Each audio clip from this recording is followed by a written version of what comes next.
Our next competitor represents Singapore, 16-year-old Vianna Shen-Rou LINKE. She was 22nd in Wuji last season, the last Junior Grand Prix on the series. Mark? And this is skater, Singapore, her nation doesn't have a rink, so she usually travels to Malaysia to train, and each time that she goes abroad to find training location, she needs to refine the feeling of her jumps again. This season she's focused on the triple loop, and that will be the second element in Vianna's short program.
.16-year-old Vianna Shen-Rou LINKE, representing Singapore, completes her short program. And just checking back to some of the notes, and Vianna has explained that she's chasing her figure skating dreams, and that means funding her own training, flying to Malaysia every weekend for full ice time whilst juggling school in Singapore every day.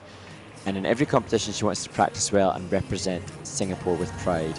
Now, when you know that somebody's flying, having to take a flight to get to train at all in the week, that is serious commitment. Serious for sure. And you saw some really nice qualities in her skating, but you can also tell in there is that if she had more time on the ice, those skills would be that much better, particularly the basics of skating.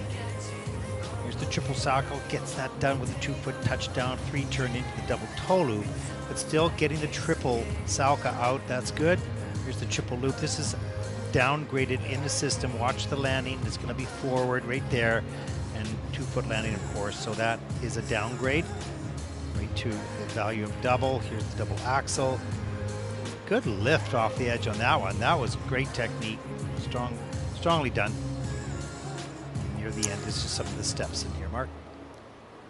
Yeah, and as we look through Vianna's steps, I feel like, you know, when somebody's giving up as much of their life and they're at great expense to them and their families, I feel like Vianna must be so well educated, and I know that she's an academic as well, so she's an intelligent young woman, as so many of them are. She will then thus be mindful of what's necessary. Anything that we have to say, she'll probably be already very mindful of. It's just the facilities that prevent the practice, or indeed the division of time, juggling school and skating when it's not something that you can do as readily. Some of these athletes, we know them as skaters, but they are extraordinary students or musicians or artists. It's incredible. We don't get the time to tell you the background, the full background of these skaters, but these are extraordinary people that have other skills in life than just skating, although skating consumes it because it's very addictive, because it's so hard to do. Those skaters that are so brilliant chase this because it's complicated and it's not easy to solve. Vianna Shen-Rou. Just take a look at the scores. 35.63 for Vianna. That'll put her currently in 5th place. Some nice skills. Some more ice time. Boy, what commitment This she puts has her demonstrated. currently in 5th place.